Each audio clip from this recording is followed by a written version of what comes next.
rey determinado a recuperar reliquias de Jesús,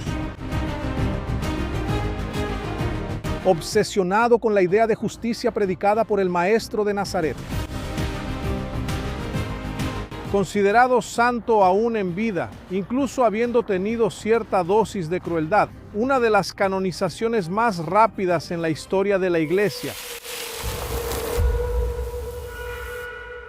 Entonces, ¿ya sabes de qué rey estoy hablando? ¿O será que debería decir de qué santo? Bueno, déjame darte una pista. Es él quien está representado en esta escultura que está en lo alto de esta iglesia aquí en Francia, y si te fijas bien, él está cargando la corona de espinas de Jesús. Estoy aquí en Fontainebleau, a 60 kilómetros de París, en Francia, para contar la historia del rey Luis IX, también conocido como San Luis. Se convirtió en rey a los 12 años durante la Edad Media en 1226. Gobernó Francia por más de 40 años, hizo cambios históricos en el reino, cambios que marcaron al mundo. Pero nada le costó tanto trabajo como traer aquí la corona de espinas de Jesús. Durante su reinado cristiano, el rey Luis IX comandó la Séptima Cruzada, queriendo retomar Tierra Santa de manos de los musulmanes. Y él también fue personalmente a Jerusalén para negociar la compra de reliquias, especialmente la corona de espinas de Jesús.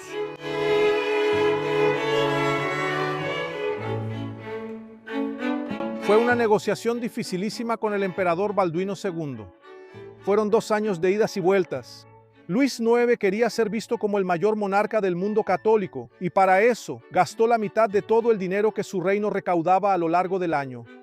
Compró 22 reliquias. Entre ellas algunos fragmentos de la Santa Cruz de Jesús. Pero bueno, otros reyes europeos también tenían fragmentos de la cruz. Lo que solo Luis IX consiguió, algo muy raro, fue lo que el emperador Balduino decía que era la verdadera corona de espinas de Jesucristo. Fue entonces cuando Pilatos llevó a Jesús y ordenó que lo azotaran. Y los soldados, habiendo tejido una corona de espinas, la pusieron en su cabeza y le pusieron alrededor un manto de púrpura, y se acercaban a él y decían: «Salve, Rey de los judíos», y le daban bofetadas. La descripción que aparece en el capítulo 19 del Evangelio de Juan muestra que la coronación de Jesús fue sobre todo una sesión de tortura. Los romanos no tuvieron ninguna piedad del Maestro de Nazaret. Al contrario, y decir que Pilato se lavó las manos. Bueno, puede que se haya lavado las manos, pero siguen estando sucias. Pilato ordenó lastimar a Jesús todo lo que pudo. Se burló de él con la inscripción Jesús Nazareno, Rey de los Judíos, escrita en 3 idiomas en lo alto de la cruz. Y todavía mandó ponerle la corona para que fuera ridiculizado y torturado al mismo tiempo. ¡Salve María!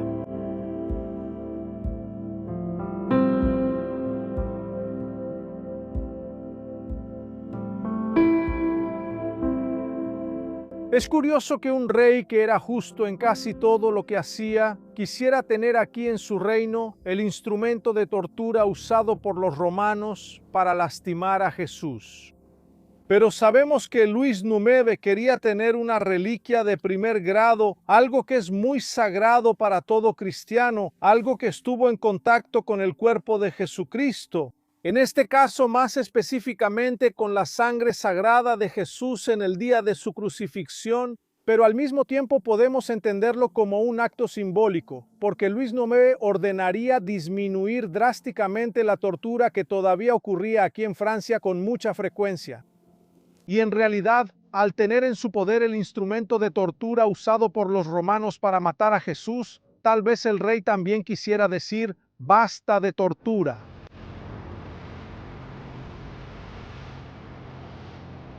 Luis, también conocido como el Mediador, gobernó Francia por más de 40 años e hizo de su reino prácticamente un acto religioso. Desde el primer día estuvo inspirado por los valores del cristianismo, creyendo que los poderes espirituales y políticos pueden ser encarnados por un solo hombre.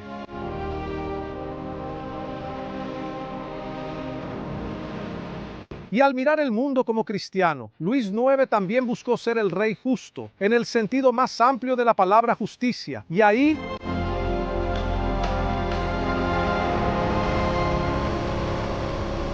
en plena Edad Media, época de mucha crueldad, cuando los nobles tenían derecho a todo y el pueblo se quedaba con casi nada, el rey Luis decidió atenuar los excesos cometidos por el régimen feudal en nombre del bien común y también actuar como juez. Y así transformó Francia en una monarquía moderna, ya no basada solamente en las relaciones personales del rey con sus súbditos, convirtiendo al rey en un jefe de Estado que manejaba los asuntos del reino de manera sensata.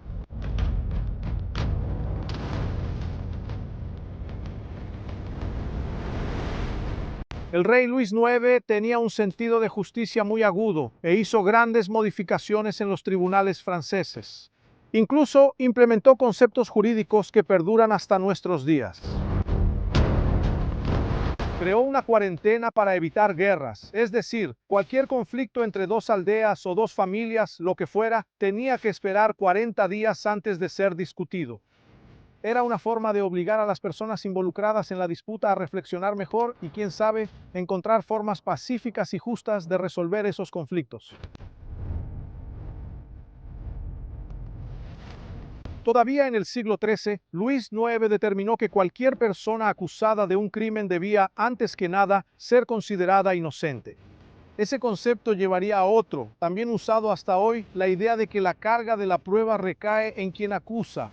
Para que tengamos una idea de lo innovador que era esto, solo en 1948 la presunción de inocencia pasó a ser un derecho fundamental del ser humano reconocido por los países que integran las Naciones Unidas. En la Declaración Universal de los Derechos Humanos, que sigue vigente hasta hoy, el artículo 11 establece: cualquier persona acusada de un acto criminal se presume inocente hasta que su culpabilidad sea legalmente establecida en un juicio público donde se le hayan asegurado todas las garantías necesarias para su defensa. Luis IX también decidió prohibir una práctica jurídica que existía hasta entonces, conocida de manera absurda como juicio de Dios. Proceso religioso en el que los acusados eran sometidos a una prueba, también llamada ordalía, una prueba dolorosa y muchas veces mortal, durante la cual se decidía si Dios consideraba a esa persona inocente o culpable. Así es, si alguien pasaba la prueba, era porque Dios quería que esa persona fuera liberada. Y si no la pasaba, bueno, entonces era una terrible condena. De esos juicios de Dios que no tenían nada de divinos, surgió la expresión prueba de fuego. Ya lo estás entendiendo, ¿verdad? En los juicios del tipo prueba de fuego, el acusado era puesto en la hoguera para que los jueces descubrieran si era culpable o inocente. Pero claro que lo más común era que nadie sobreviviera a la maldita prueba.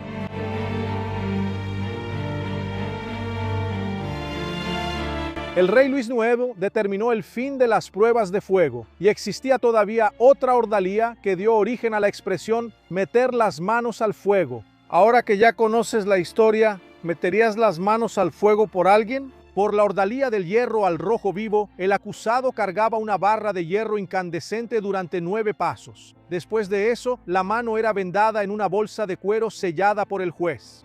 Para saber si el acusado era culpable o inocente, se analizaba la herida. Y entonces, si la persona que había puesto la mano en el fuego, en el hierro al rojo vivo, quedaba con una herida, si la herida era considerada bonita, era inocente. Si la herida era fea, era culpable. Cuando decimos que ponemos la mano en el fuego por alguien, es porque confiamos en esa persona, ¿verdad? Pues bien, el rey Luis IX no quería nada de eso, mandó acabar con todo tipo de ordalía.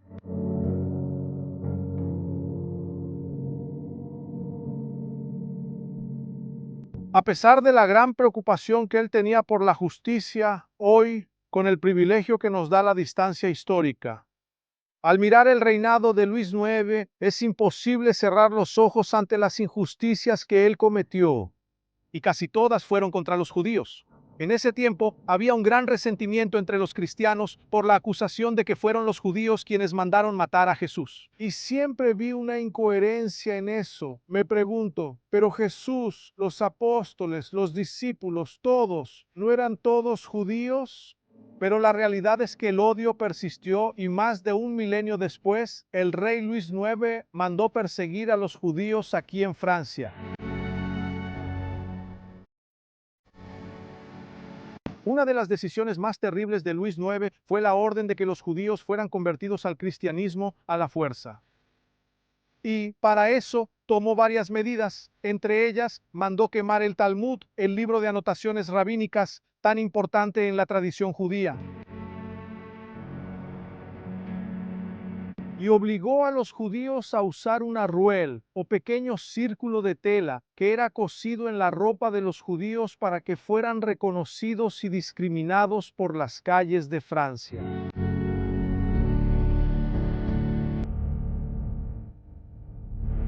Lamentablemente es una práctica similar que fue utilizada siglos después por los nazis, cuando obligaron a los judíos a usar estrellas de David cosidas en la ropa, cuando pintaron grafitis en las tiendas, cuando destruyeron todo, cuando quisieron marcar a los judíos para que fueran discriminados. Es un prejuicio absurdo que hoy en día incluso haría que mucha gente cuestionara la santidad del rey Luis, pero eran otros tiempos.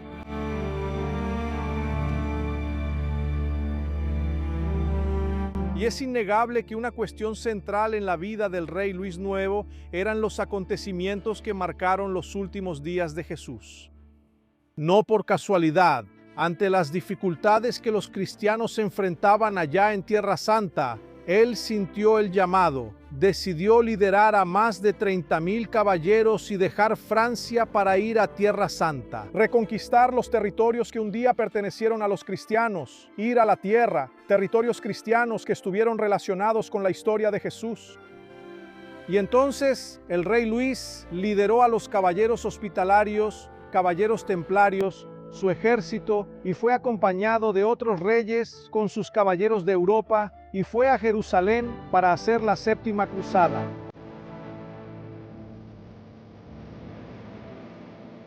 La cruzada bajo el liderazgo de Luis IX comenzó en Egipto y estuvo muy cerca de conquistar el Cairo, pero una inundación del río Nilo arruinó los planes.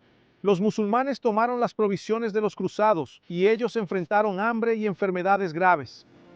Luis IX decidió retirarse, fue capturado y solo logró ser liberado después de pagar 800,000 piezas de oro. Finalmente llegó a Tierra Santa y ahí se quedó durante 4 años. Fue en ese tiempo que negoció la compra de la corona de espinas y de las otras reliquias de Jesús. Regresó en 1254, después de recuperar prisioneros, pero sin reconquistar Jerusalén, que seguía en manos de los musulmanes.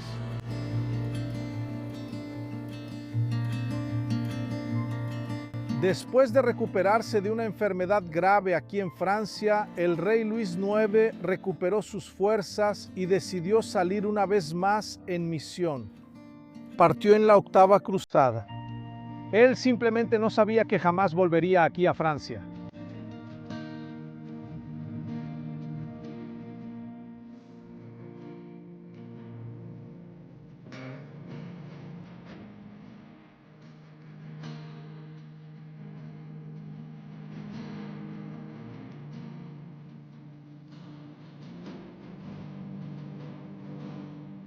Esta pintura que está destacada aquí en la iglesia de San Luis en Fontainebleau muestra la muerte del rey.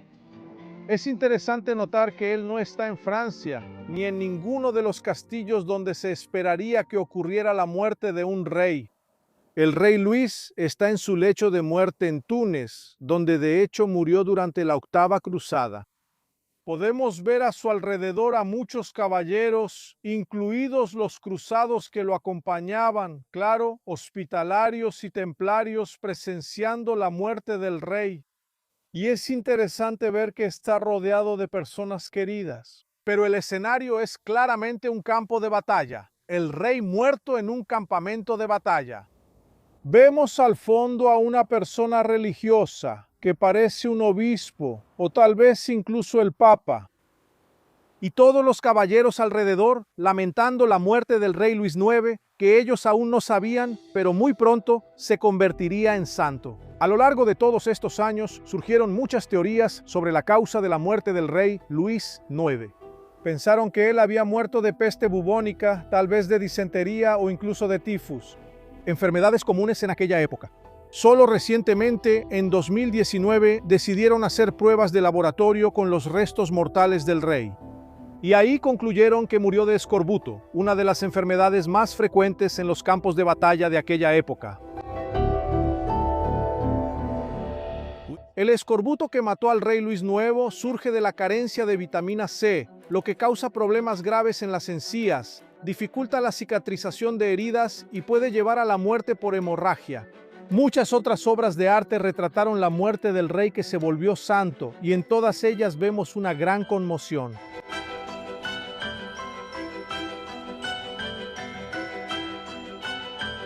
Cuando empecé a estudiar la historia del rey Luis IX, enseguida me hice la pregunta, ¿será que la capital de Maranhão tiene ese nombre en homenaje a él? Fue por poco o por algunos siglos que nuestra hermosa capital de Maranhão fue nombrada São Luís en honor al rey Luis XIII de Francia. Cuando fue fundada en 1612, São Luís de Maranhão era una parte de Brasil bajo dominio francés. Y el rey en ese entonces era un sucesor lejano de Luis IX. Incluso cuando fue entregada a los portugueses, 3 años después de su fundación, São Luís de Maranhão no cambió de nombre. Pero hay muchas ciudades dedicadas al Rey Santo por todo el mundo. Una de ellas es San Luis en Estados Unidos. La catedral de la ciudad, que se encuentra en el estado estadounidense de Missouri, fue consagrada hace casi 100 años y elevada a la categoría de basílica por el Papa Juan Pablo II. En toda Europa existen más de 70 iglesias dedicadas a San Luis. Bueno, la mayoría se encuentra aquí en Francia, claro. Y una de ellas, esta que está aquí en Fontainebleau, tiene la particularidad de haber sido construida justo frente a uno de los castillos más grandes del país. Bueno, digo país hoy, pero en esa época era el Reino de Francia. Esta pintura, hecha por Pierre-Denis Martin, apenas unas décadas después de la construcción de la iglesia, muestra cómo era vista, precisamente por el rey Luis XIII, desde lo alto de su castillo de Fontainebleau, cuando venía aquí a pasar el invierno y cazar jabalíes.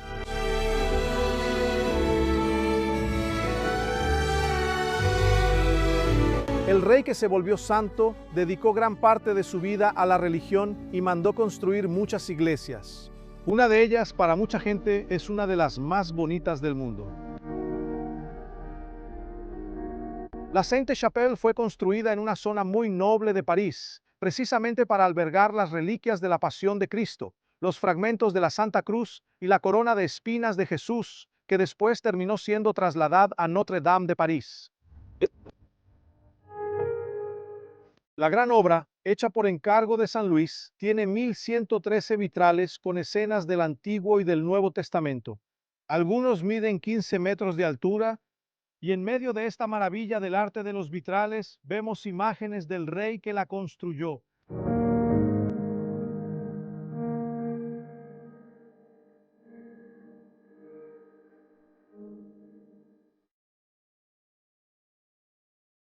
En cuanto murió Luis IX, ya fue tratado como santo. Aún en el campo de batalla, allá en Túnez, su hermano Carlos I decidió guardar sus vísceras y su corazón, y transportó esas reliquias a una iglesia en la región de Palermo, en lo que hoy es Italia. Sus huesos fueron llevados en procesión, atravesaron Italia, subieron los Alpes, bajaron y llegaron hasta Francia, y después fueron llevados hasta la necrópolis real de la Catedral de Saint-Denis, donde están hasta hoy. Sin embargo, algunos huesos fueron repartidos entre las iglesias de Francia, y poco después de la muerte del rey Luis IX comenzó la veneración.